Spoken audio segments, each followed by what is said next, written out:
pertanyaan di segmen sebelumnya dari Miss Mary. Kalau misalnya tawarannya jadi wagub ditolak, tapi kalau jadi misalnya wakil menteri pendidikan atau jadi menteri pendidikan gitu diterima nggak? Sebenarnya kalau aku di saat aku menerima tawaran itu, aku tuh nggak ngelihat posisi apa yang ditawarkan ke aku ya. Karena menurut aku semua posisi bisa memberikan impact. Aku melihat aku capable atau enggak sih gitu. Aku mampu atau enggak. Karena untuk menjadi pejabat publik itu kan tanggung jawabnya besar banget ya. Kita harus membuat kebijakan untuk satu negara ini gitu. Anggaran itu adalah duit rakyat. Yang kita pakai itu duit rakyat gitu. Jadi tanggung jawabnya tuh nggak mudah. Jadi ketika aku ditawarin, aku tuh bertanya ke diri aku sendiri, aku mampu nggak ada di posisi ini? Menurut Prilly, kalau di level Kementerian Pendidikan, jadi wamen, jadi menteri gitu? Kalau saat ini sih aku mungkin lebih nyaman bermanfaat di hal lain seperti dosen gitu ya. Atau aku keliling desa-desa untuk mengajar daripada untuk ke situ dulu sih. Karena ya aku nggak pernah tahu kondisi politik behind closed doors, we never know. Apakah mental aku siap menghadapi itu gitu. Karena itu adalah tanggung jawab yang besar. Aku nggak mau merugikan rakyat atau orang-orang yang udah percaya sama aku gitu aja sih.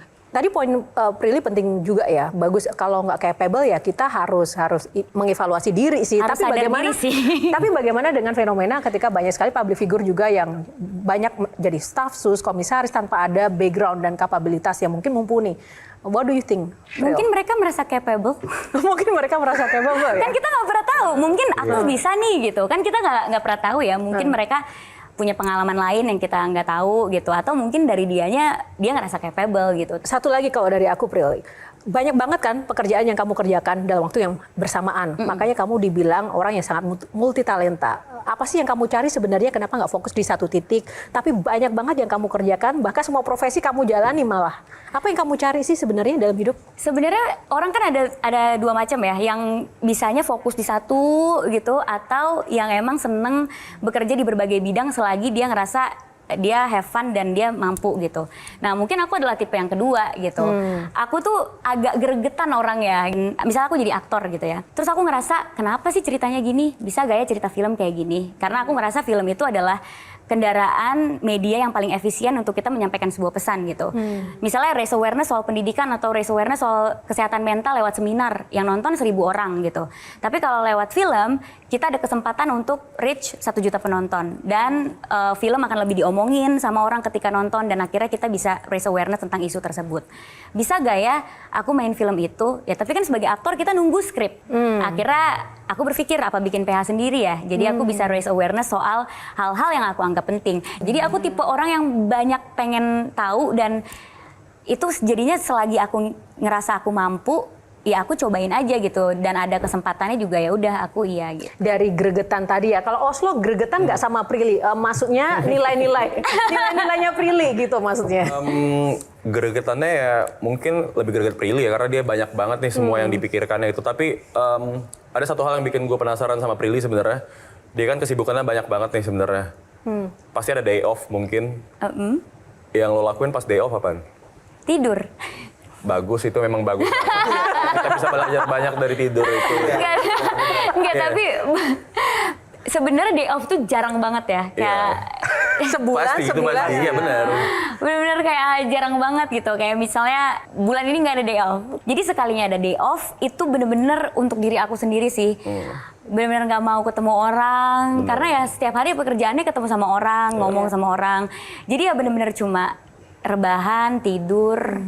Bahkan bisa yang kayak makan di kasur gitu. Bener-bener ya udah cuma pengen jadi ya udah pengen santai, mager, rebahan gitu, mager gitu. Karena itu juga bisa dirasainnya mungkin sebulan sekali ya kayak gitu, rebahan-rebahan gitu ya. Apa maknanya Oslo dari penjelasan Prilly ini? Ya sebuah kesenjangan dari orang yang day off-nya lebih banyak ya. Gitu, maksudnya gitu, kadang tuh kayak kapan kerjaannya ya gitu. Maksudnya kayak sekarang nih, besok bisa Q&A, langsung bisa kan kemarin. Makanya datang gitu. Karena saking banyak day off-nya gitu. Tapi jangankan day off loh.